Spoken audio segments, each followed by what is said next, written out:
മഹത്വം. 63-ാം സങ്കീർത്തനം അതിൻ്റെ 8-ാമത്തെ വാക്യം.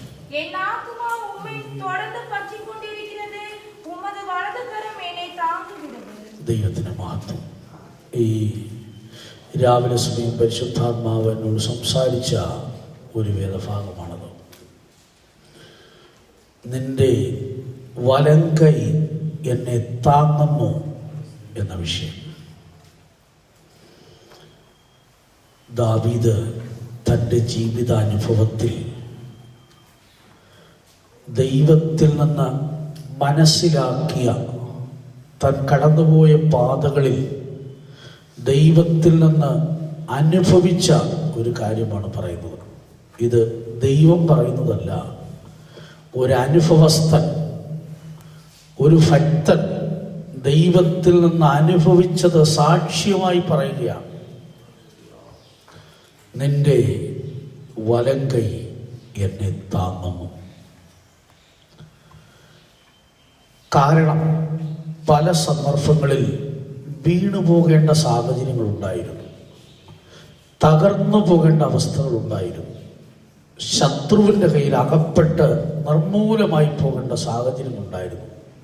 പക്ഷേ എങ്ങനെ ഇവിടെ വരെയൊക്കെ എത്തി, എങ്ങനെ ഇപ്പോൾ ജീവിക്കുന്നു എന്നുള്ളതിൻ്റെ കാരണം പരിശോധിച്ചപ്പോൾ ഒന്ന് ദാവീദിന് മനസ്സിലായി, ഇത് ദൈവത്തിൻ്റെ കൈ എന്നെ താങ്ങിയത് കൊണ്ടാണ്. ഇല്ലായെങ്കിൽ ഒരിക്കലും എനിക്കിങ്ങനെ സമാധാനമായിരിക്കാൻ കഴിയുകയില്ലായിരുന്നു, എനിക്ക് ജീവനോടിരിക്കാൻ കഴിയുകയില്ലായിരുന്നു. സ്തോത്രം. ദൈവത്തിൻ്റെ വലങ്കൈ എന്നെ താങ്ങുന്നു. ഈ വാക്യത്തിലെ 2 വരികളും പ്രാധാന്യമുള്ളതാണ്. ഒന്ന് ദൈവത്തിൻ്റെ സഹായം, മറ്റൊന്ന് ആ സഹായത്തിനു വേണ്ടി ഒരുക്കപ്പെട്ട ഹൃദയം. ഇത് രണ്ടും ഈ ഭൂമിയിൽ ജീവിക്കുന്ന ഏതൊരു മനുഷ്യനെ സംബന്ധിച്ചും ഏറെ പ്രാധാന്യമുള്ളതാണ്. ദൈവത്തിന് സ്തോത്രം.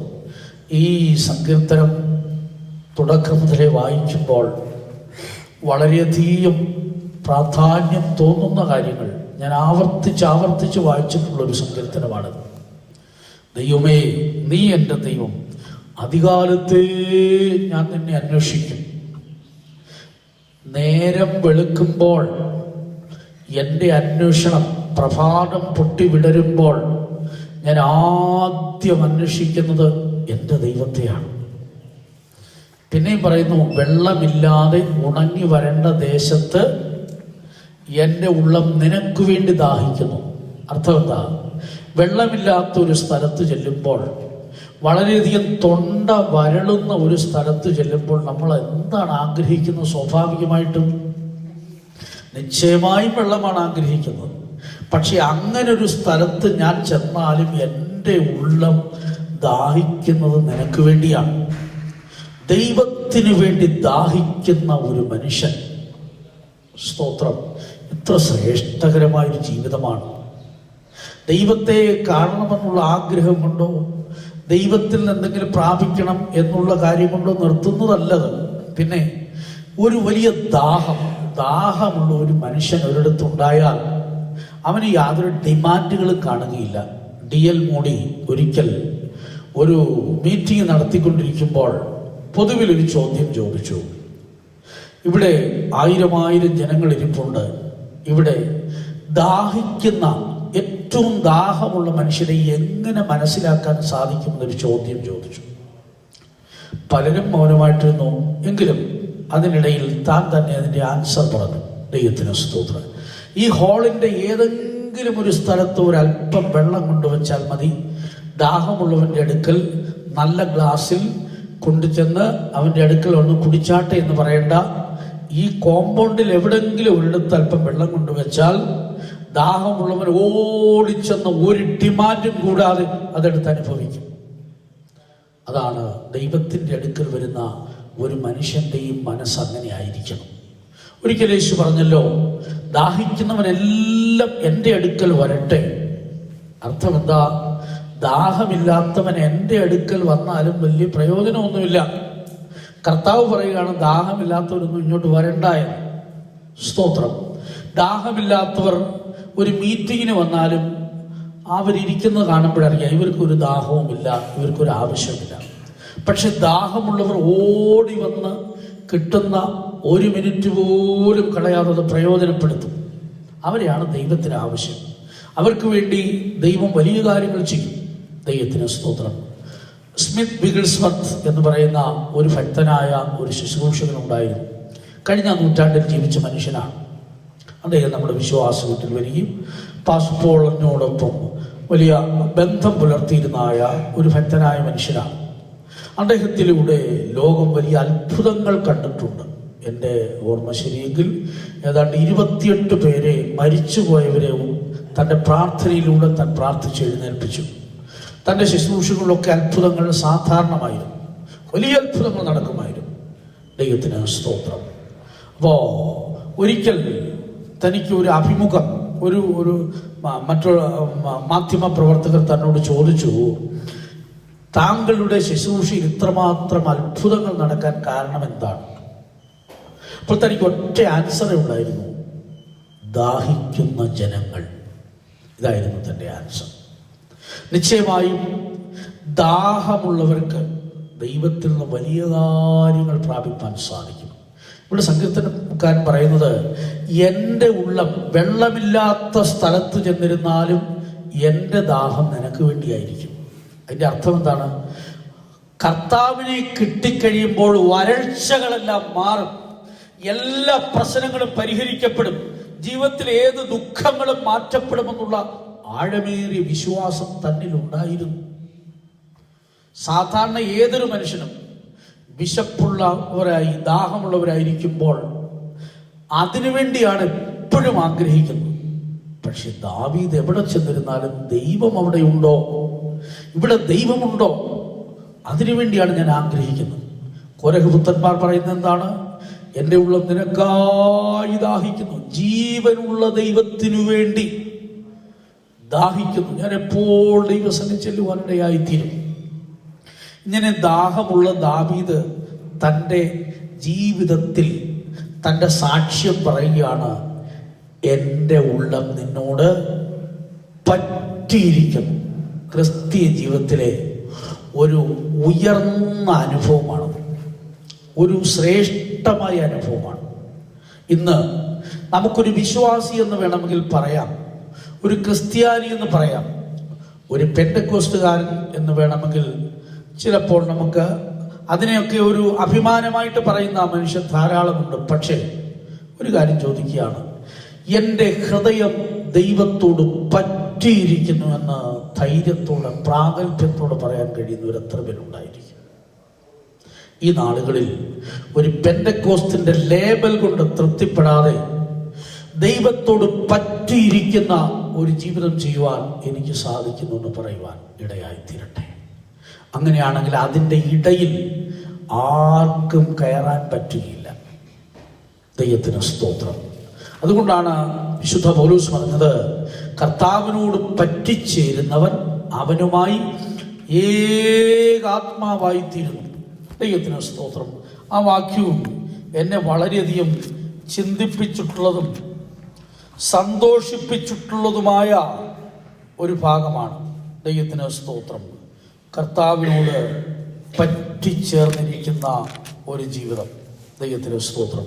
1 കൊരിന്ത്യർ 6-ാം അധ്യായത്തിൻ്റെ 17-ാം വാക്യത്തിലാണ് അത് എഴുതിയിരിക്കുന്നത്. കർത്താവിനോട് പറ്റിച്ചേരുന്നവൻ ആത്മാവിലൊന്നായിത്തീരുന്നു. കർത്താവിനോട് ആത്മാവിലൊന്നായിത്തീരാം.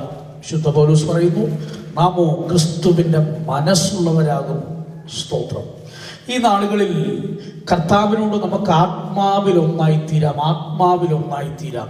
അതിൻ്റെ അർത്ഥം എന്തെന്നറിയാമോ?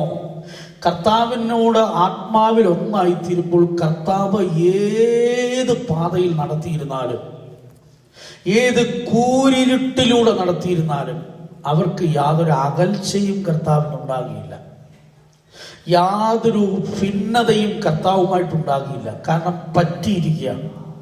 ദൈവത്തിന് സ്തോത്രം. പറ്റിയിരുന്നാൽ അനേക പ്രത്യേകതകളുണ്ട്. ദൈവത്തിന് സ്തോത്രം. സങ്കീർത്തനം 91 നമ്മൾ സാധാരണ വായിക്കുന്നൊരു വാക്യമുണ്ട്, അവൻ എന്നോട് പറ്റിയിരിക്കിയാൽ ഞാൻ അവനെ വിടുവിക്കും.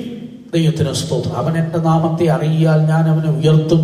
അവൻ എന്നോട് പറ്റിയിരിക്കിയാൽ ഞാൻ അവനെ വിടുവിക്കും. പറ്റിയിരിക്കുന്നവരെ വിടുവിക്കാൻ വേറെ ആളുടെ സപ്പോർട്ടൊന്നും വേണ്ട, ആളുടെ കെയർ ഓഫിലൊന്നും വരേണ്ട ആവശ്യമില്ല. പറ്റിയിരിക്കുന്നവരെ ഏത് പ്രശ്നത്തിൽ കൂടെ കടന്നു പോയിരുന്നാലും ഏത് കഷ്ടത്തിൽ കൂടെ കടന്നു പോയിരുന്നാലും വിടുവിക്കുക എന്ന് പറയുന്നത് ദൈവത്തിൻ്റെ ഉത്തരവാദിത്വത്തിൽപ്പെട്ട കാര്യമാണ്. നമ്മൾ പ്രാർത്ഥിക്കുക പോലും വേണ്ട കാര്യം. കർത്താവിനോട് പറ്റിയിരിക്കുന്നവർക്ക് വേണ്ടതൊക്കെ കർത്താവ് ആ സമയത്ത് ചെയ്യും. പ്രാർത്ഥിക്കണമെന്നല്ല പറഞ്ഞതിൻ്റെ അർത്ഥം. പറ്റിയിരിക്കുന്നവർക്ക് പ്രാർത്ഥനാ ജീവിതം ഉണ്ടായിരിക്കുമല്ലോ. ദൈവത്തിന് സ്തോത്രം. പറ്റിയിരിക്കുന്നവർക്ക് ദൈവത്തെ മഹത്വപ്പെടുത്തുന്നതിനോ പ്രാർത്ഥിക്കുന്നതിനോ ആത്മാവിൽ നിറയുന്നതിനോ ദൈവികമായ ബന്ധം പുലർത്തുന്നതിനോ ആരാധിക്കുന്നതിനോ തടസ്സമില്ലല്ലോ. കാര്യം കർത്താവിനോട് അവരെങ്ങനെ ഇരിക്കുന്നു? ആത്മാവിൽ ഒന്നായിരിക്കുന്നു. എൻ്റെ ആത്മാവിൽ ആരാധിക്കുന്ന ദൈവം എന്ന വിശുദ്ധ പൗലോസ് പറയുന്നുണ്ട്. ദൈവത്തിന് സ്തോത്രം. ഞാൻ എൻ്റെ ആത്മാവിൽ ആരാധിക്കും എന്ന് പറഞ്ഞതിൻ്റെ അർത്ഥം എന്താ? ഉള്ളം പറ്റിയിരിക്കുന്നു എന്ന് ദാവീദ് പറഞ്ഞതിൻ്റെ കാരണം ഈ പുറമേ പറ്റിയിരിക്കുന്ന രീതിയൊക്കെ ഇന്ന് പലർക്കും ഉണ്ട്. ദൈവമക്കളെ സ്തോത്രം. പുറമേ കൂട്ടായ്മയുടെ അംഗമായിരിക്കുന്നു, പുറമേ വിശ്വാസിയായിരിക്കുന്നു, പുറമേ പ്രാഗൽഭ്യമുണ്ട്, പുറമേ തിരുവത്താഴം എടുക്കുന്നുണ്ട്, പുറമേ സാക്ഷ്യം പറയുന്നുണ്ട്. ഇതെല്ലാം പുറത്ത് കാണുന്ന ഒരു അനുഭവമാണ്. ദൈവം പ്രസാദിക്കുന്ന ഒരു യാഗത്തെക്കുറിച്ച് ലേവ്യാപുസ്തകത്തിൽ പറയുമ്പോൾ യാഗങ്ങൾ പലതുണ്ട്. പ്രധാനമായും 5 വലിയ യാഗങ്ങൾ, 5 ചെറിയ യാഗങ്ങൾ. ഇതൊക്കെ തിരുവെടുത്ത് നമ്മെ പഠിപ്പിക്കുന്ന ലേവ്യാപുസ്തകം 1-ാം അധ്യായം മുതൽ മുൻപോട്ട് പഠിക്കുമ്പോൾ ഹോമയാഗം, ഭോജനയാഗം, സമാധാനയാഗം, പാപയാഗം, അകർത്തിയാഗം, ഉദർച്ചാർപ്പണയാഗം, നിരാജനാർപ്പണയാഗം, സ്വമേധാദാനയാഗം, പാപയാഗം, സ്തോത്രയാഗം, പാനീയാഗം, ഇങ്ങനെ 10 യാഗങ്ങളെക്കുറിച്ച് ലേവ്യാപുസ്തകത്തിൽ പറയുന്നുണ്ട്. ഇതിൽ ഏറ്റവും പ്രധാനപ്പെട്ട ഇല്ലെങ്കിൽ 1-ാമത്തെ യാഗത്തിൻ്റെ പേര് ഹോമയാഗം അല്ലെങ്കിൽ ഹനനയാഗം എന്നൊക്കെ പറയാം. ഈ യാഗത്തിൻ്റെ ഒരു പ്രത്യേകത, ഇതിൽ ദൈവത്തിൻ്റെ അഗ്നി ഇറങ്ങി യാഗവസ്തുവിനെ ദഹിപ്പിക്കുമ്പോൾ ഇത് സൗരഭ്യവാസനയായിത്തീരുന്നു. സ്വർഗസിംഹാസനത്തിലേക്ക് അടിക്കുന്ന സൗരഭ്യവാസന ഓരോ യാഗങ്ങളാണ്. സ്തോത്രം. അപ്പോൾ ഈ യാഗം സൗരഭ്യവാസനയായി തീരണമെങ്കിൽ സ്വർഗീയ അഗ്നി അതിന്മേൽ ഇറങ്ങണം. ആ അഗ്നി ഇറങ്ങണമെങ്കിൽ ഈ യാഗപീഠത്തിലെ യാഗവസ്തുക്കൾക്ക് ചില പ്രത്യേകതകളുണ്ട്. എല്ലാം ഇപ്പോൾ നമ്മൾ പഠിക്കാൻ പോവുകയല്ല. എങ്കിലും ഒരു വിഷയം ഓർപ്പിക്കുന്നത്, ഇത് നുറുക്കപ്പെട്ട യാഗവസ്തുക്കളാണ്. മറ്റൊന്ന്, ഇതിൻ്റെ കുടലും കാലും കഴുകിയതാണ്. കുടലും കഴുകണം, കാലും കഴുകണം. കുടലെന്ന് പറയുന്നത് അകത്തുള്ള ഒരു അവയവമാണ്. കാലെന്ന് പറയുന്നത് പുറത്തുള്ള അവയവമാണ്. എന്ന് പറഞ്ഞാൽ പുറമേയും പരിശുദ്ധമായിരിക്കണം, അകമേയും പരിശുദ്ധമായിരിക്കണം. അതാ ദൈവിക വ്യവസ്ഥ. ദൈവത്തിന് സ്തോത്രം. അകവും പുറവും ഒരുപോലെ അല്ല എങ്കിൽ ദൈവത്തിന് നമ്മിൽ പ്രസാദിക്കാൻ സാധ്യമല്ല. എപ്പോഴും മനസ്സിലാക്കണം. ദൈവത്തിന് സ്തോത്രം. പുറമേ ഭക്തി കാണിച്ചതായ ഒരു കുട്ടിയെ കണ്ടിട്ട് കർത്താവ് പറഞ്ഞു, ഇത് വെള്ള തേച്ച ശവക്കലറുകൾക്ക് തുല്യമാണ്. പുറത്ത് നല്ല മാർബിൾ കഷ്ണങ്ങളൊക്കെ വെച്ച് വളരെ മോടി പിടിപ്പിച്ച് വെള്ള പൂശിയിരിക്കുകയാണ്. പക്ഷെ ഇതിൻ്റെ സ്ലാബ് ഒന്ന് മാറ്റിയാൽ അടുത്തെങ്ങും ആർക്ക് നിൽക്കാൻ പറ്റുന്നില്ല. സ്തോത്രം. ചില സ്ലാബുകളൊക്കെ മൂടി വെച്ചത് കൊണ്ടാണ് ചിലർക്കൊക്കെ അടുത്ത് വസിക്കാൻ കഴിയുന്നത്. പക്ഷേ ഒരു ദൈവബന്ധനെ സംബന്ധിച്ച് സ്ലാബ് മാറ്റിയിരുന്നാലും അത് വെട്ടിപ്പൊളിച്ചിരുന്നാലും തകർത്താലും അതിനകത്ത് ഒരു അശുദ്ധിയും കാണുകയില്ല. സ്തോത്രം. പാസ്റ്റർ PM തോമസ് അവർ കർത്താവിൻ്റെ ശുശ്രൂഷകർക്ക് സ്റ്റഡി എടുത്തപ്പോൾ സമാഗമന കൂടാരത്തിലെ 2 ഉപകരണങ്ങളെ കുറിച്ച് ഒന്ന് കമ്പയർ ചെയ്ത് പഠിപ്പിച്ചു. ദൈവത്തിന് സ്തോത്രം. എല്ലാ ഉപകരണങ്ങളും വിശുദ്ധമാണ്. എല്ലാ ഉപകരണങ്ങൾക്കും അതിൻ്റെതായ ആത്മീയ അർത്ഥങ്ങളുമുണ്ട്. എങ്കിലും താൻ അന്ന് സ്റ്റഡി എടുത്തപ്പോൾ ഒരു പ്രത്യേക വിഷയം ഓർപ്പിച്ചത് യാഗപീഠത്തെക്കുറിച്ച് പഠിപ്പിച്ചു. യാഗപീഠം കതിരമരങ്ങൾ ഉണ്ടാക്കിയതാണ്, അല്ലെങ്കിൽ തമിഴിൽ ശിത്തിമരം എന്ന് പറയും. ശിത്തിമരം ഇതുകൊണ്ടുണ്ടാക്കിയതാണ്. എന്നിട്ട് ഇത് മുഴുവൻ താമ്രം കൊണ്ട് പൊതിഞ്ഞിരിക്കുകയാണ്. താമ്രം കൊണ്ട് പൊതിഞ്ഞതിന് ശേഷം ഇതിൻ്റെ പേര് പറയുന്നത് താമ്ര യാഗപീഠം എന്നാണ്. താമ്ര യാഗപീഠം എന്നാണ് അതിന് പേര് പറയുന്നത്. ഇതിനകത്ത് എപ്പോഴും തീയെരിയുന്നുണ്ട്, ധാരാളം യാഗങ്ങൾ നടക്കുന്നുണ്ട്. പക്ഷേ അപ്പുറത്ത് മറ്റൊരു ഉപകരണമുണ്ട്, അതിൻ്റെ പേര് താമ്രത്തൊട്ടി എന്നാണ്. ഇതിലെപ്പോഴും വെള്ളം വെച്ചിരിക്കുന്ന ദൈവത്തിന് സ്തോത്രം. ഒന്നിനകത്ത് തീയ്, ഒന്നിനകത്ത് വെള്ളം. പക്ഷേ രണ്ടിൻ്റെയും പേര് താമ്രയാഗപീഠം, താമ്രത്തൊട്ടി. എന്നാൽ അദ്ദേഹം പ്രത്യേകം ഓർപ്പിച്ചു, ഈ താമ്രയാഗപീഠം നിങ്ങളൊന്ന് വെട്ടിപ്പൊളിച്ചു നോക്കിയാൽ അതിനകത്ത് തടി ഉണ്ടായിരിക്കും. പക്ഷേ ഈ താമ്രത്തൊട്ടി നിങ്ങൾ വെട്ടി പൊളിച്ച് പൊടിച്ച് എല്ലാം പൗഡറാക്കി മാറ്റിയിരുന്നാലും അതിനകത്ത് അല്പം പോലും തടി കാണുകയില്ല. മുഴുവൻ താമ്രമായിരിക്കും. ഒരു വിശുദ്ധന്റെ, ഒരു ദൈവത്തിന്റെ ജീവിതം ഇതായിരിക്കണം. ദൈവത്തിന് സ്തോത്രം. തകർക്കുമ്പോൾ ഈ തടി വെളിയിൽ വരുന്നത് പോലെയല്ല. ദൈവത്തിന് സ്തോത്രം. തടി വെളിയിലായാൽ തീക്കിരയായിത്തീരും, പരീക്ഷയിൽ തോറ്റുപോകും. ദൈവത്തിന് സ്തോത്രം. എന്നാൽ ഈ താമ്ര തൊട്ടിയെ സംബന്ധിച്ച് അതിന് എന്ത് ചെയ്തിരുന്നാലും അത് മുഴുവൻ താമ്രമാണ്. കാര്യം അത് ഉണ്ടാക്കിയത് തടി കൊണ്ടുണ്ടാക്കിയിട്ട് പൂശല്ല, പിന്നെ അത് മുഴുവൻ താമ്രം കൊണ്ടുണ്ടാണ് ഉണ്ടാക്കിയത്. ആത്മീയ ജീവിതം ഇതുപോലെ ആയിരിക്കണം. വെള്ള പൂശ്, പുറമേയുള്ള പൂശ് ഒക്കെ പുറമെ കാണാൻ നല്ലതാണ്. ഒരു നാട്ടുഭാഷയുണ്ടല്ലോ, മാറ്ററിയണമെങ്കിൽ ഉരച്ചു നോക്കണം, ഉരച്ചു നോക്കണം. ദൈവത്തിന് സ്തോത്രം. നമ്മുടെയൊക്കെ റിയൽ ക്വാളിറ്റി, നമ്മുടെ യഥാർത്ഥ ഗുണമൊക്കെ സ്വഭാവമൊക്കെ അറിയണമെങ്കിൽ നമ്മെ ഒന്ന് ഉരച്ചു നോക്കുമ്പോൾ, നാം ഒരു പരീക്ഷയിൽ കൂടെ കടന്നു പോകുമ്പോൾ നമ്മുടെ അഭിമാനത്തെയൊക്കെ ചോദ്യം ചെയ്യുന്ന ചില പ്രശ്നങ്ങൾ, വിഷയങ്ങൾ നമ്മുടെ മുമ്പിൽ വരുമ്പോഴാണ് നമ്മുടെ അകത്തിരിക്കുന്നൊക്കെ പുറത്തു വരുന്നത്. ദൈവത്തിന് സ്തോത്രം. ഇസ്രായേൽ മക്കളെ 40 വർഷം മരുഭൂമിയിലൂടെ നടത്തിയത് എന്തിനു വേണ്ടിയായിരുന്നു? അവരുടെ ഹൃദയത്തിലുള്ളത് അവർ തന്നെ ഒന്ന് മനസ്സിലാക്കാൻ വേണ്ടിയാണ്. ദൈവത്തിന് സ്തോത്രം.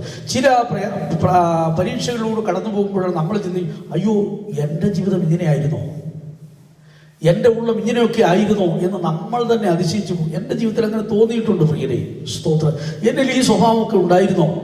ചില പ്രയാസങ്ങളിലൂടെ കടന്നുപോയപ്പോൾ നമ്മളൊക്കെ നമ്മുടെ ഹൃദയത്തിൽ ഉണ്ടാകുന്ന ചിന്തകൾ പോലും ചിലപ്പോൾ ദൈവത്തിന് പ്രസാദമല്ലാതെ വരുമ്പോഴാണ് സ്തോത്രം അവിടെ നമ്മുടെ പരാജയം മനസ്സിലാക്കാൻ സാധിക്കുന്നത്. ദൈവത്തിന് സ്തോത്രം. അപ്പോ ഇവിടെ ഇതാ ദാവീദ് വളരെ ശ്രേഷ്ഠകരമായ ഒരു കാര്യം പറയുകയാണ്. എനിക്ക് ആ ഭാഗം ഒത്തിരി ആകർഷിപ്പിച്ചു. ദൈവത്തിന് സ്തോത്രം. അത് ദാവീദ് പറഞ്ഞ പോലെ പറയാനുള്ള ഒരു ശരിയായ പ്രാഗൽഭ്യം എനിക്കുണ്ടോ എന്ന് എനിക്ക് തോന്നുന്നില്ല. ദൈവത്തിന് സ്തോത്രം. കാരണം താൻ പറയുകയാണ്, എൻ്റെ ഉള്ളം നിന്നോട് പറ്റിയിരിക്കുന്നു, ഇതിനിടയിൽ ഒന്നും കയറിയിട്ടില്ല. നമുക്ക് പറയാനിടയായിത്തീരണം, പ്രാഗൽഭ്യത്തോടെ പറയണം. ഒരു കാര്യം സത്യമാണ്, പറ്റിയിരുന്നാൽ ഇതിനിടയിൽ ഒന്നിനും കയറാൻ പറ്റിയില്ല. പക്ഷെ അല്പം ഇടമുണ്ടെങ്കിൽ എന്തെങ്കിലുമൊക്കെ അതിൻ്റെ ഇടയിൽ കയറാം. അങ്ങനെയാണ് മനുഷ്യ ജീവിതത്തിൽ പരാജയങ്ങൾ, പരീക്ഷകൾ ഒക്കെ ഉണ്ടാകുന്നത്. സ്തോത്രം. ദൈവത്തോട് പറ്റിച്ചേരുമ്പോൾ രണ്ടുപേരും കൂടെ എങ്ങനെയായിത്തീരുന്നു? ഒന്നായിത്തിരിയാണ്. ഒരു ഇരുമ്പ് കഷ്ണം, ഒരു പച്ചിരുമ്പ് കണ്ടുണ്ട്, അതിനകത്ത് പ്രത്യേകത അധികമൊന്നുമില്ല എങ്കിലും ഇതൊരു മാഗ്നറ്റ് ദണ്ഡുമായി ബന്ധിപ്പിക്കുമ്പോൾ ആ മാഗ്നറ്റിലെ പവർ എല്ലാം ഇരുമ്പ് കഷ്ണത്തിലേക്ക് വരികയാണ്.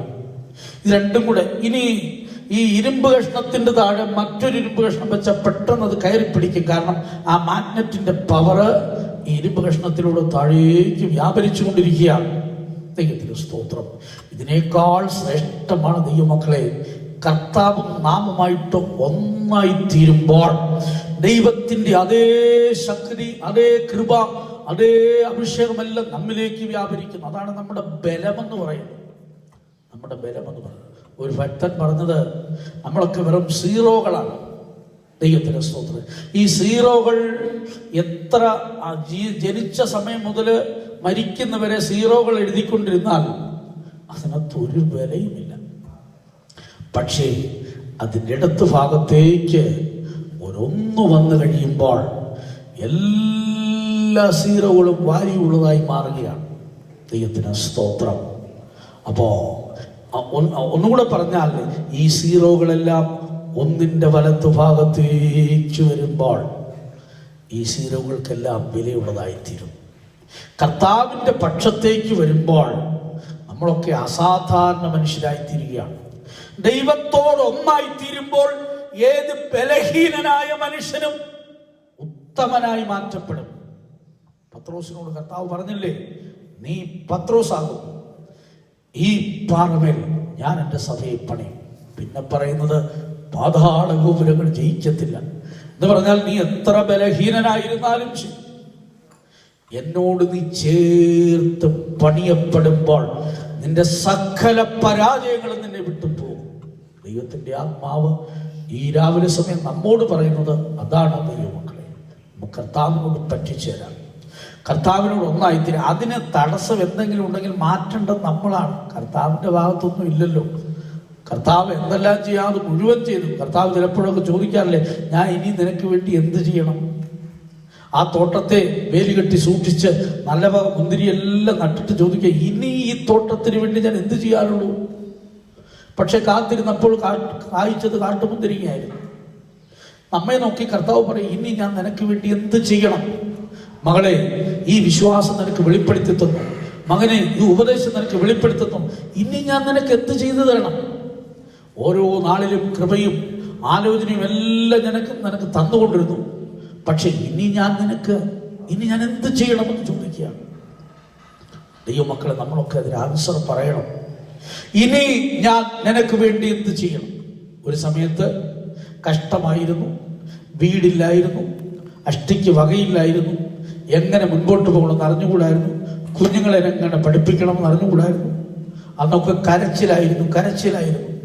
സ്തോത്രം. ഒരാൾ പറഞ്ഞത്, വൈകിട്ട് കഞ്ഞി കുടിക്കാനായിട്ട്, ചോറ് കഴിക്കാനില്ല, കഞ്ഞി കുടിക്കാനായിട്ട് മുളകും ഉപ്പുമെല്ലാം വെച്ചിട്ട് ഇരുന്ന് കരയുകയാണ്. ദൈവത്തിന് സ്തോത്രം. കണ്ണുനീര് കൊണ്ട് ആ കഞ്ഞിയുടെ വെള്ളത്തിൻ്റെ അളവ് വർദ്ധിച്ചെന്നാണ് പറഞ്ഞത്. ദൈവത്തിന് സ്തോത്രം. കാര്യം, മുൻപോട്ട് പോകേണ്ടത് എങ്ങനെയെന്നറിയാത്ത ചില സാഹചര്യങ്ങളിലൂടെ കടന്നുപോകും. സ്തോത്രം. എന്നാൽ അവരെയൊക്കെ സ്ഥലം പോരാതെ വണ്ണം ദൈവം അനുഗ്രഹിച്ചു.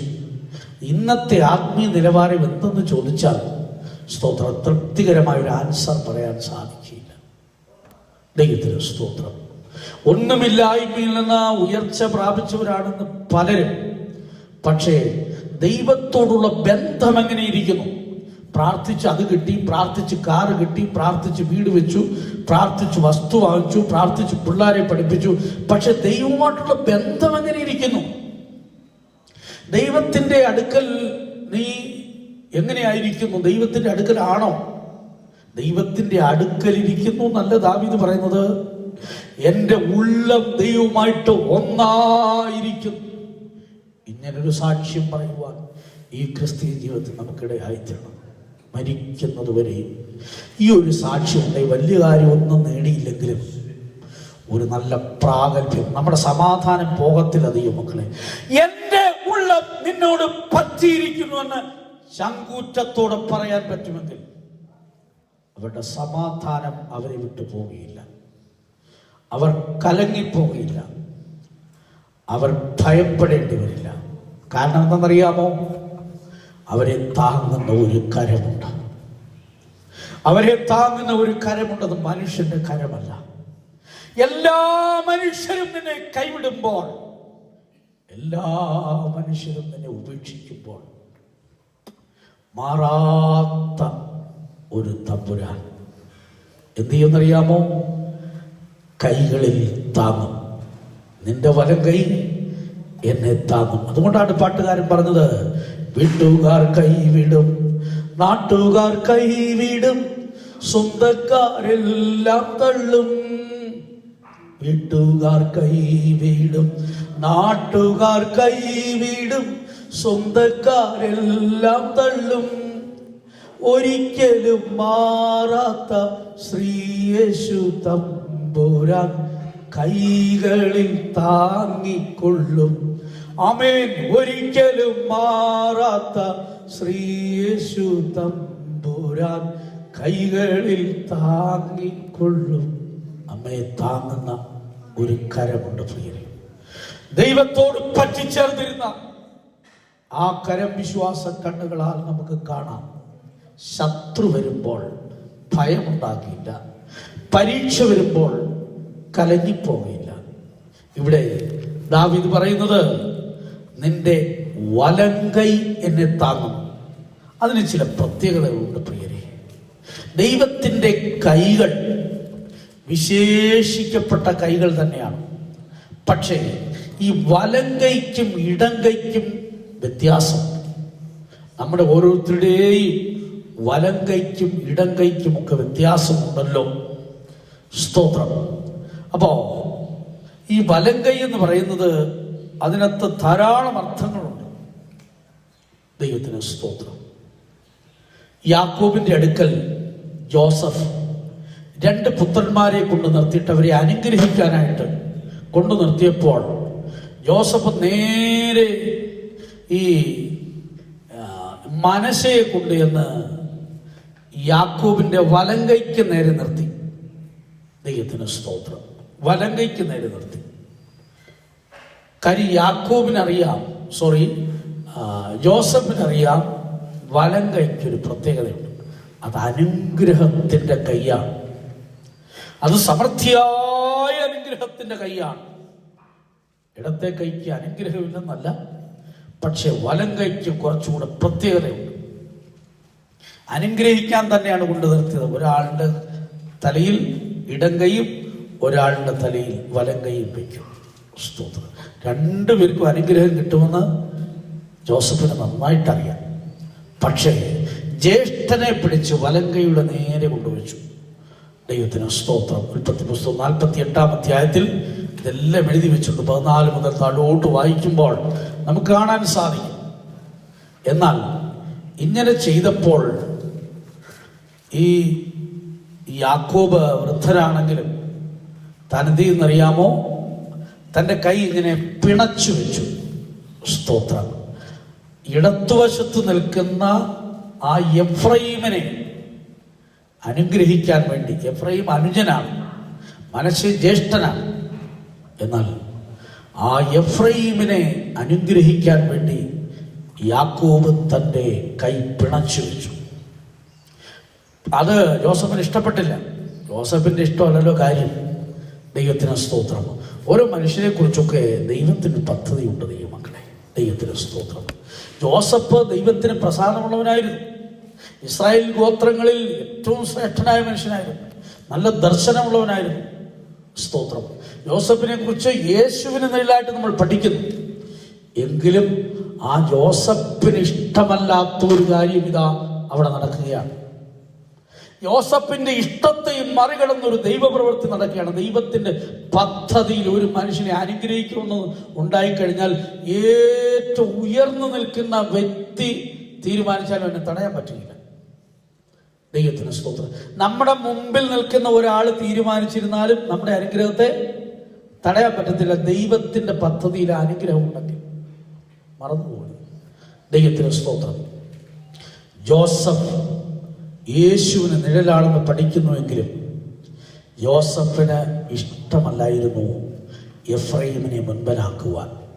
പക്ഷേ ദൈവത്തിൻ്റെ പദ്ധതിയിൽ സ്തോത്രം എഫ്രൈമിനെ മുൻപനാക്കുവാൻ തീരുമാനിച്ചു.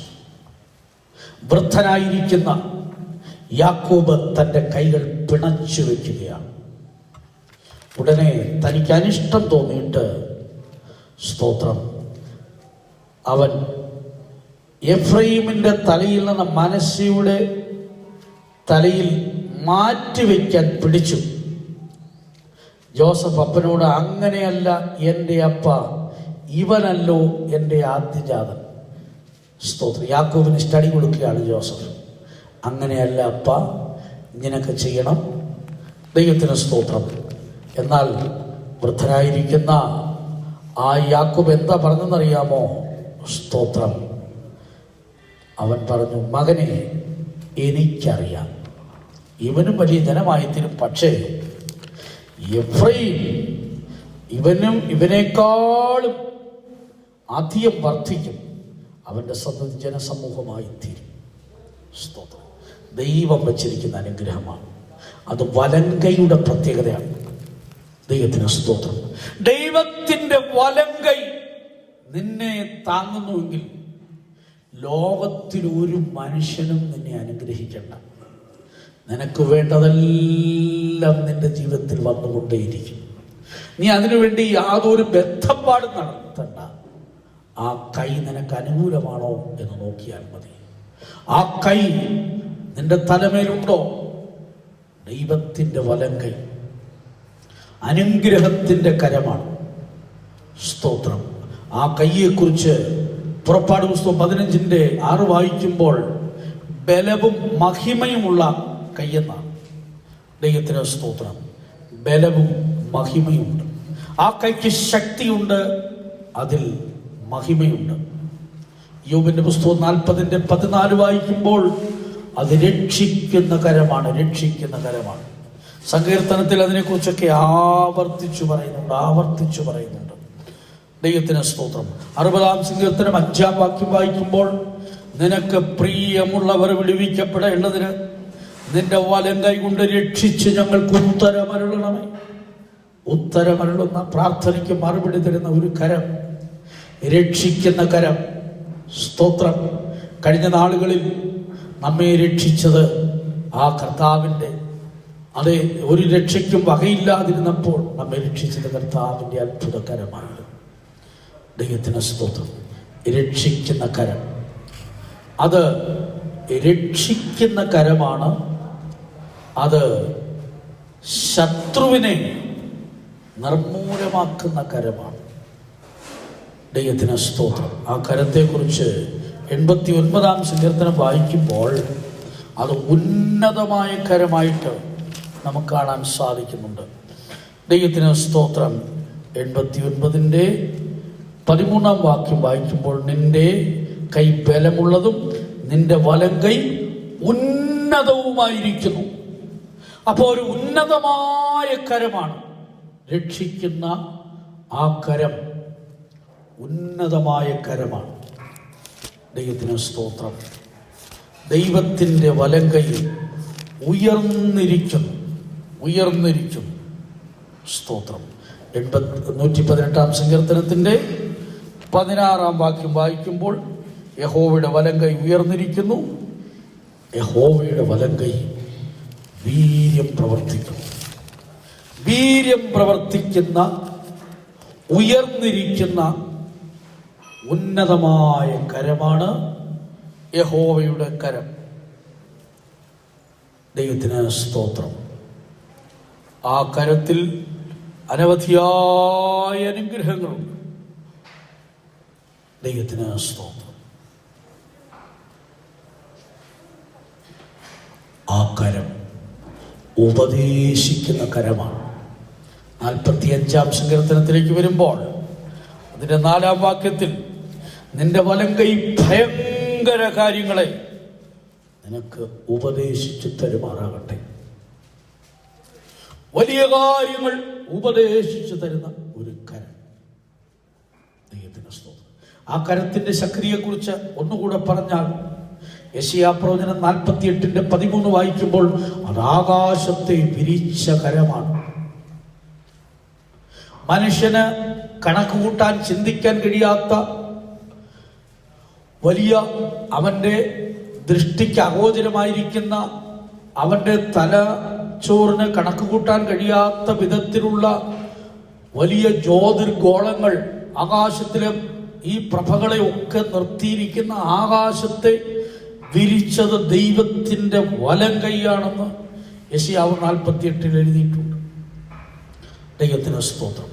ആയതുപോലെ വിശുദ്ധന്മാർ അധിവസിക്കുന്ന വിശുദ്ധ പർവ്വതം ദൈവത്തിൻ്റെ വലങ്കയുടെ സമ്പാദ്യമാണെന്ന് സ്തോത്രം 78-ാം സങ്കീർത്തനത്തിൽ നമുക്ക് കാണാൻ സാധിക്കും. ദൈവത്തിന് സ്തോത്രം. 78-ാം സങ്കീർത്തനത്തിലേക്ക് വരുമ്പോൾ അതിൻ്റെ 54-ാം വാക്യം വായിക്കുമ്പോൾ അവനവരെ വിശുദ്ധ ദേശത്തിലേക്കും തൻ്റെ വലങ്കൈ സമ്പാദിച്ച ഈ പർവ്വതത്തിലേക്കും. സ്തോത്രം. അവകാശദേശം, അവിടെ വലങ്കൈ സമ്പാദിച്ച പർവ്വതം എന്നെഴുതിയിട്ടുണ്ട്. ദൈവത്തിന് സ്തോത്രം. അപ്പോൾ ആകാശത്തെ വിരിച്ച തൻ്റെ ജനത്തിന് അവകാശം നൽകുന്ന ആ മഹിമയുള്ള കരം. ആ കരത്തെക്കുറിച്ച് ഒരിക്കൽ യോഹന്നാൻ കാണുമ്പോൾ 7 നക്ഷത്രങ്ങൾ ആ ഒരു കൈയിലിരിക്കുകയാണ്. സ്തോത്രം. കർത്താവിനെ കാണുമ്പോൾ അവന്റെ വലങ്കൈയിൽ 7 നക്ഷത്രങ്ങൾ. ആ കരത്തിൻ്റെ ഭയങ്കരത്വത്തെക്കുറിച്ച് ഞാനൊന്ന് ഓർപ്പിച്ചെന്ന് മാത്രമേ ഉള്ളൂ. ബലമുള്ള കരം, ഉയർന്നിരിക്കുന്ന കരം, മഹിമയുള്ള കരം, ഉന്നതമായ കരം, ആകാശത്തെ വിരിച്ച കരം, ആ വിശേഷിക്കപ്പെട്ട കരം. ഇത് മാത്രമാണോ? ഈ കരം ഉപദേശിക്കുന്ന കരമാണ്.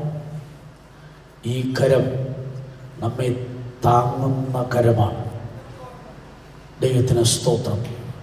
ശത്രുവിനെ തകർക്കുന്ന കരമാണ്. ദൈവത്തിന് സ്തോത്രം. ജീവിതത്തിൽ പ്രശ്നങ്ങൾ, പ്രതികൂലങ്ങൾ, പ്രയാസങ്ങൾ ഏറി വരുമ്പോൾ സ്തോത്രം, ദൈവത്തിൻ്റെ കരം നമ്മെ താങ്ങി നടത്തുന്നു. സ്തോത്രം. ആയതുപോലെ ഓരോ വ്യക്തികളെയും ഉരുവാക്കുന്ന, വളർത്തുന്ന ഒരു കരമായിട്ട്. അതുകൊണ്ടാണ് ഇസ്രായേലിനെ കുറിച്ച് പറയുന്നത്, നീ നിന്റെ വലങ്കൈ നട്ടിട്ടുള്ള തയ്യെന്ന. അതൊരു അനുഗ്രഹത്തിൻ്റെ കരമാണ്. സ്തോത്രം. വലങ്കൈ നട്ടിട്ടുള്ള ദൈവത്തിൻ്റെ ജനം. സ്തോത്രം. 80-ാം സങ്കീർത്തനത്തിലാണ് എഴുതിയിരിക്കുന്നത്. 80-ന്റെ 15-ാം വാക്യം വായിക്കുമ്പോൾ, വലങ്കൈ നട്ടിട്ടുള്ള തയ്യെ പാലിക്കണം. സ്തോത്രം. അപ്പൊ അതൊക്കെ അവിടെ എല്ലാം അനുഗ്രഹങ്ങളുടെ സമൃദ്ധിയെ നമുക്ക് കാണുവാൻ സാധിക്കും. ദൈവത്തിന് സ്തോത്രം. ആയതുകൊണ്ട് അവിടെയൊക്കെ കാണാൻ കഴിയുന്ന, അതുപോലെ ആ വലങ്കൈ കൊണ്ട് ശത്രുവിനെ തകർത്ത് കളയും. ദൈവത്തിന് സ്തോത്രം. ശത്രുവിനെ തകർക്കുന്ന ഒരു കരമാണ് ഈ കരം. നമുക്ക് അനുകൂലമായിരിക്കുന്നിടത്തോളം നമ്മുടെ ജീവിതത്തിൽ എന്നും അനുഗ്രഹങ്ങളാണ് പ്രിയരെ. നമുക്ക് എപ്പോഴും അത് അനുഭവിക്കാൻ സാധിക്കും. ദൈവത്തിന് സ്തോത്രം. ആ വലങ്കയ്യാൽ നമുക്ക് ലഭിക്കുന്ന അനുഗ്രഹങ്ങൾ സമൃദ്ധിയാണ്. ദൈവത്തിന് സ്തോത്രം. പുറപ്പാട് പുസ്തകത്തിൽ നമ്മൾ വായിച്ചല്ലോ, നമ്മൾ കണ്ടല്ലോ 15-6 ആ വലങ്കൈ ബലവും മഹിമയുള്ള കരമാണ്. പക്ഷേ ആ കരം ശത്രുവിനെ തകർത്ത് കളയുന്ന കരമാണ്. നമുക്കെതിരായി പോരാടുന്ന അന്ധകാര ശക്തികളെ തകർത്ത് കളയുന്ന ഒരു കരമാണ്. ദൈവികമല്ലാത്തതിനെ നിർമൂലമാക്കുന്ന കരമാണ്. ഈ കൈ നമ്മെ നട്ട കരമാണ്. സഭയിൽ നമ്മെ കൊണ്ടുവന്ന നട്ട കരമാണ്. ഈ ആത്മീയ ഗോളത്തിൽ നമ്മെ നിർത്തിയിരിക്കുന്ന കരമാണ്. നമുക്ക് ഉപദേശം തരുന്ന, സാധാരണ കാര്യങ്ങളല്ല ഉപദേശിച്ചു തരുന്നത്. നമ്മൾ വായിച്ചല്ലോ, കണ്ടല്ലോ 45-4 ഭയങ്കര കാര്യങ്ങൾ ഉപദേശിക്കുക എന്ന് പറയുന്നത്. ഉപദേശത്തിന് പല ഭാഗങ്ങളുണ്ട് പ്രിയരെ. സ്തോത്രം. രക്ഷയ്ക്കായിട്ടൊരു ഉപദേശമുണ്ട്, സ്നാനപ്പെടുന്നതിനൊരു ഉപദേശമുണ്ട്, അഭിഷേകത്തിലൂടെ നടത്തപ്പെടുന്ന ഒരു ഉപദേശമാണ്. ദൈവത്തിന് സ്തോത്രം. എന്നാൽ പൂർണ്ണതയുടെ ഉപദേശം, അതാണ് ഭയങ്കര കാര്യങ്ങളെ ഉപദേശിക്കുന്ന വലങ്കരം എന്ന് പറഞ്ഞാൽ. ദൈവത്തിന്റെ വലങ്കയിൽ നിന്ന് ലഭിക്കുന്ന ഉപദേശങ്ങളാണ് പുതിയ യെരൂശലേം സിയോനിലേക്ക് നമ്മെ എത്തിക്കുന്നത്. കർത്താവിന്റെ വരവിനായി നമ്മെ ഒരുക്കുന്ന ഉപദേശങ്ങളാണ് വലങ്കയുടെ ഉപദേശം. ദൈവത്തിന് സ്തോത്രം. ആ വലങ്കൈ നമ്മെ ഉപദേശിച്ച് നടത്തുന്ന കരമാണ്. മാത്രമല്ല, ഈ കരം നമ്മെ താങ്ങി നടത്തുന്ന കരം. കർത്താവായ യേശുക്രിസ്തുവിനെ കുറിച്ചൊരു ഉന്നതമായ ദർശനം യോഹന്നാൻ പത്മോസ് ദ്വീപിൽ വെച്ച് കാണുമ്പോൾ, ഈ ദർശനം കണ്ടിട്ട് ഭയന്ന് മരിച്ചവനെ പോലെ ആയിരിക്കുമ്പോൾ കർത്താവ് തൻ്റെ വലങ്കൈ കൊണ്ട് അവനെ തൊടുന്നതായി കാണാൻ സാധിക്കുന്നുണ്ട്. ദൈവത്തിന് സ്തോത്രം. വെളിപ്പാട് പുസ്തകം 1:17 വലങ്കൈ അവന്റെ മേൽ വച്ചിട്ട് ഭയപ്പെടേണ്ട എന്ന് പറഞ്ഞു. മരിച്ചവനെ പോലെയുള്ളവനെ എഴുന്നേൽപ്പിക്കുന്ന കരമാണ് ഈ വലങ്കരം. ഭയത്തിൽ നിന്ന് വിടുവിക്കുന്ന കരമാണ് ഈ വലങ്കരം. ദൈവത്തിന് സ്തോത്രം. ഈ അത്ഭുതകരത്തിന് അനവധിയായ പ്രത്യേകതകളുണ്ട്. ദൈവത്തിന് സ്തോത്രം. ഇതിൽ ആ കരത്തെക്കുറിച്ച് മറ്റൊരു ഭാഗം എഴുതിയിട്ടുണ്ട്. നീക്കിക്കളയുന്ന, വലിച്ചു കളയുന്ന ഒരു കരമെന്ന് എഴുതിയിട്ടുണ്ട്. 74-ാം സങ്കീർത്തനത്തിലാണ് അത് എഴുതിയിരിക്കുന്നത്. ദൈവത്തിന് സ്തോത്രം.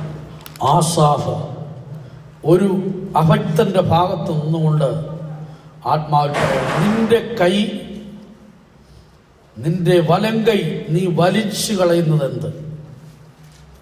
നിന്റെ മടിയിൽ നിന്ന് അതെടുത്ത് അവരെ മുടിക്കണമേ എന്ന് പറഞ്ഞാൽ ആ വലം കൈ കൊണ്ട് ദോഷങ്ങളുണ്ടാകും. ദൈവത്തിൻ്റെ വലം കൈ നമുക്കൊരു അനുഗ്രഹമായിരിക്കുവാൻ എങ്ങനെ സാധിക്കും? ദൈവത്തിന് സ്തോത്രം. ഇവിടെ ദാവീദ് പറയുന്നു, ദൈവത്തിൻ്റെ വലം കൈ എന്നെ താങ്ങുന്നു. കാരണം എന്താണ്? ഞാൻ പുറമേ ഉള്ളൊരു ഭക്തനല്ല, എൻ്റെ ഉള്ളം നിന്നോട് പറ്റിയിരിക്കുന്നു. ആ വിശേഷിക്കപ്പെട്ട കരം നമുക്ക് അനുഗ്രഹമായി തീരട്ടെ, നമുക്ക് പ്രയോജനമായി തീരട്ടെ. ദൈവത്തിന് സ്തോത്രം. ആ കരം നമ്മെ താങ്ങുമ്പോൾ നമ്മുടെ ജീവിതത്തിൽ അതിൻ്റെതായ പ്രത്യേകതകൾ ഉണ്ടാകും. നമ്മുടെ ജീവിതത്തിൽ ഉണ്ടാകുന്ന വീഴ്ചകളിൽ നിന്നൊക്കെ നമുക്ക് വിടുതലുണ്ടാകും. ദൈവത്തിന് സ്തോത്രം. ദൈവത്തിൻ്റെ കരം നമ്മെ താങ്ങുമ്പോൾ, സങ്കീർത്തനക്കാരൻ പറയുമ്പോൾ, ദാവീദ് മറ്റൊരു ഭാഗത്ത് പറയുന്നത് 3-ാം സങ്കീർത്തനത്തിൻ്റെ 5-ാം വാക്യത്തിലേക്ക് വരുമ്പോൾ, ഞാൻ കിടന്നുറങ്ങി, യഹോവ എന്നെ താങ്ങുകയാൽ ഞാൻ ഉണർന്നിരിക്കുന്നു. അപ്പോൾ ഒരു ഉണർവ് ദൈവത്തിൻ്റെ കരം നമ്മെ താങ്ങുന്നതിലൂടെ ഉണ്ടാകും. സ്തോത്രം. അനേകരുടെ ഉണർവ് നഷ്ടപ്പെട്ടു പോയെങ്കിൽ നിന്റെ ഉള്ളം ദൈവത്തോട് പറ്റുമ്പോൾ, ആ കരം നിന്നെ താങ്ങുമ്പോൾ, നീ അറിയാതെ നിന്റെ ജീവിതത്തിൽ ഒരു വലിയ എഴുപ്പുതൽ, ഒരു വലിയ ഉണർവുണ്ടാകും. ആ ഉണർവ് ദൈവത്തിന്റെ പർവ്വതത്തിലേക്ക് നമ്മെ എത്തിക്കുന്ന ഉണർവാണ്. ഏലിയാവിനെ ഉണർത്തിയത് എന്തിനു വേണ്ടിയായിരുന്നു? ദൈവത്തിന്റെ പർവ്വതം വരെ യാത്ര ചെയ്യുവാൻ. നമ്മുടെ ഉണർവ് ദൈവത്തിന്റെ പർവ്വതം വരെ നമ്മെ കൊണ്ടെത്തിക്കുന്നതായി തീരട്ടെ. പുതിയ യെരൂശലേം സിയോനിലേക്ക് നമ്മെ കൊണ്ടെത്തിക്കുന്ന ഒരു ഉണർവായിരിക്കട്ടെ. ചിലരുടെ ഉണർവ് എങ്ങനെയാണ്? കൈയടിക്കുന്നതും പാട്ടുപാടുന്നതുമാണ് ഉണർവെന്നാണ് ചിലർ ചിന്തിക്കുന്നത്. ഉറക്കെ അന്യഭാഷ പറഞ്ഞാൽ അതാണ് ഉണർവെന്ന് ചിന്തിക്കും. ഈ കൈയടിയും പാട്ടും എല്ലാം കഴിഞ്ഞിട്ട് പിന്നെ കാണിക്കുന്ന കൂത്ത് എന്തൊക്കെയാണെന്ന് അവർക്ക് തന്നെ അറിയത്തില്ല. ദൈവത്തിന് സ്തോത്രം. ഒരിക്കലും അങ്ങനെയല്ല. ഹൃദയത്തിന്റെ ആഴത്തിൽ ശരിയായ ഒരു ഉണർവുണ്ടായാൽ അവരുടെ ഉള്ളത്തിൽ ദൈവഹിതത്തിന് അന്യമായതൊന്നും സംഭവിക്കരുതെന്നൊരു ദാഹം അവർക്കുണ്ടായിരിക്കും. ജീവിതത്തിലെ ചെറിയ തെറ്റുകൾ പോലും ഓർത്ത് അവർ സ്വസ്ഥമായിരിക്കില്ല.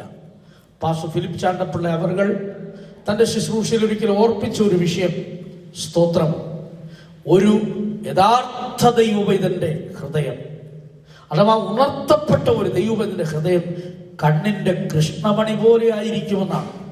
കണ്ണിന്റെ കൃഷ്ണമണി പോലെ അദ്ദേഹം അത് എക്സ്പ്ലെയിൻ ചെയ്തത്.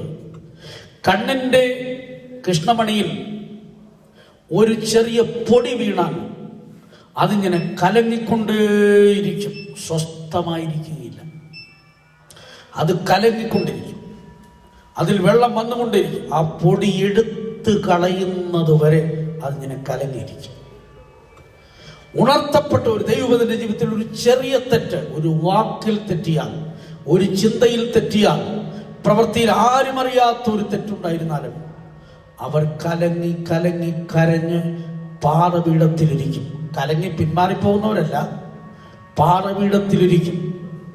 അതിന് പരിഹാരം വരുത്തുന്നതുവരെയും ദൈവസന്നിധിയിലിരിക്കും. ദൈവത്തിന് സ്തോത്രം. ഏതെങ്കിലും പ്രശ്നമുണ്ടായി കലങ്ങുന്ന കാര്യമല്ല ഞാൻ ഈ പറഞ്ഞത്. ചിലക്ക് എന്ത് കിട്ടിയാലും കലങ്ങിപ്പോ അല്ലേ?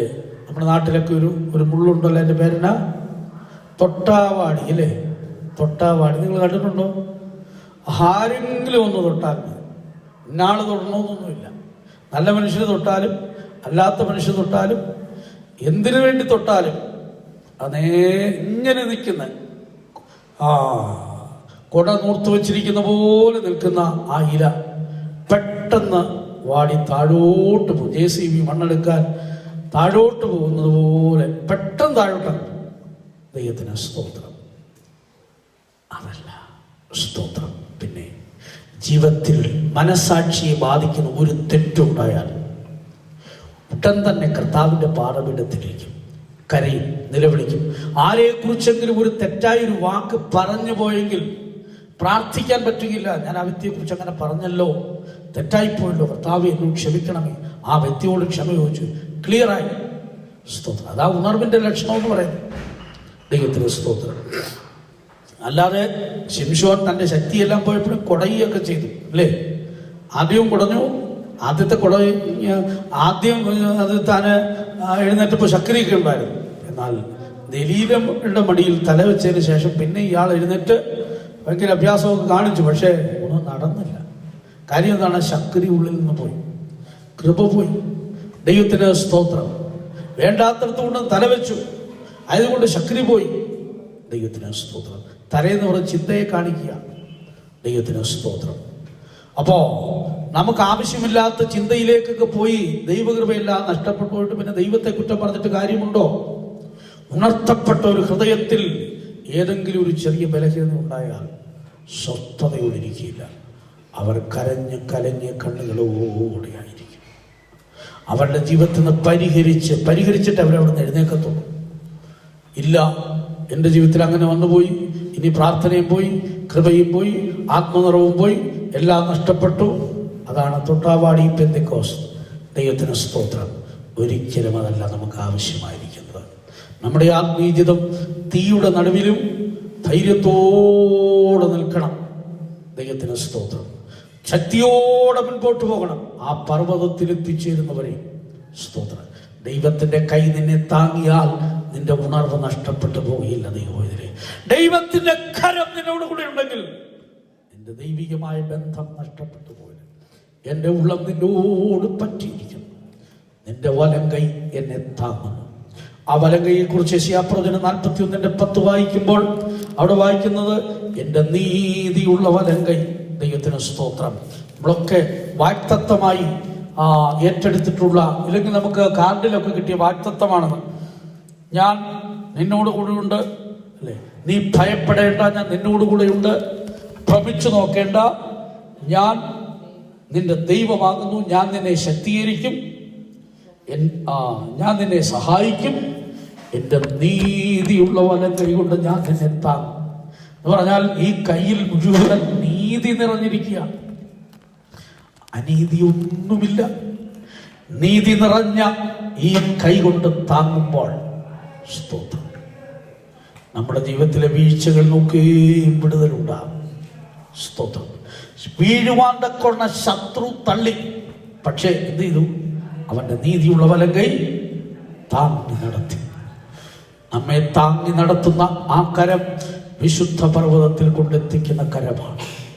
നമ്മുടെ അവകാശത്തിൽ കൊണ്ടെത്തിക്കുന്ന കരമാണ്. ആ ദൈവകരം നമ്മെ താങ്ങി എന്നയോളം നടത്തിയല്ലോ. കഴിഞ്ഞ നാളുകളിൽ നമ്മുടെ ബലഹീനതകൾ ഓർക്കാതെ ആ കരം നമ്മെ താങ്ങി നടത്തി. ഇനിയും ദാവീദ് പറഞ്ഞ പോലെ ഉള്ളം ദൈവത്തോട് പറ്റി പ്രാഗൽഭ്യത്താൽ ദൈവത്താൽ താങ്ങപ്പെട്ട് നടത്തുമ്പോൾ നമ്മുടെ ജീവിതത്തിൽ ഹൃദയത്തിൽ വലിയ സന്തോഷമുണ്ടാകും. ദൈവത്തിന് സ്തോത്രം. താൻ പറയുന്ന വാക്കുകളൊക്കെ വളരെ പ്രാധാന്യമുള്ളതാണ്. ദൈവത്തിന് സ്തോത്രം. ഇവിടെ പറയുന്നത്, എനിക്ക് സഹായമായി തീർന്നുവല്ലോ, നിന്റെ ചിറകിൻ നിഴലിൽ ഞാൻ ഘോഷിച്ചാനന്ദിക്കുന്നു. ഈ വലിയ ആനന്ദം കിട്ടാൻ കാരണം എന്താണ്? നിന്റെ വലം കൈ എന്നെ താങ്ങി നടത്തും. ദൈവത്തിന്റെ വലം കൈയാൽ താങ്ങി നടത്തപ്പെടുന്നവരുടെ ജീവിതത്തിൽ സ്വർഗീയ സന്തോഷം കുറഞ്ഞു പോകുകയില്ല. അത് വർദ്ധിച്ചുകൊണ്ടിരിക്കും. പ്രത്യാശ വർദ്ധിച്ചുകൊണ്ടിരിക്കും. അവർ പൂർണ്ണപ്പെട്ടുകൊണ്ടിരിക്കും. അവരുടെ വിശുദ്ധിയുടെ തികവിൽ അവർ എത്തിച്ചേർന്നുകൊണ്ടിരിക്കും. യേശുവിന്റെ വരവിൽ അവർ ലജ്ജിച്ചു പോകില്ല. ദൈവമക്കളെ, നമ്മുടെ ജീവിതത്തെ നമുക്ക് പരിശോധിക്കാം. നമ്മുടെ കർത്താവ് എത്രയും വേഗം വെളിപ്പെടും. ആ താങ്ങുന്ന കരം നമ്മെ വിട്ടു പോകരുത്. ആ താങ്ങുന്ന കരം നമ്മെ വലിച്ചു കളയരുത്. ആ താങ്ങുന്ന കരം നമുക്ക് ദോഷമായി തീരരുത്. നമ്മെ അനുഗ്രഹിക്കുന്ന, നമ്മെ ഉയർത്തുന്ന, നമ്മെ നിലനിർത്തുന്ന, നമ്മെ സൂക്ഷിക്കുന്ന, നമ്മെ സമാധാനത്തോടെ നടത്തുന്ന, നമ്മുടെ ആത്മീയ ജീവിതത്തെ ഉണർത്തി ദൈവകൃപയുടെ പൂർണ്ണതയിലേക്ക് എത്തിക്കുന്ന, ആ സ്വർഗീയ സന്തോഷത്തിലെത്തിക്കുന്ന ആ കരത്താൽ നമുക്ക് നടത്തപ്പെടാം. ദൈവകരം നമ്മെ അതിനെ സമർപ്പിച്ചു കൊടുക്കാൻ പ്രിയരെ.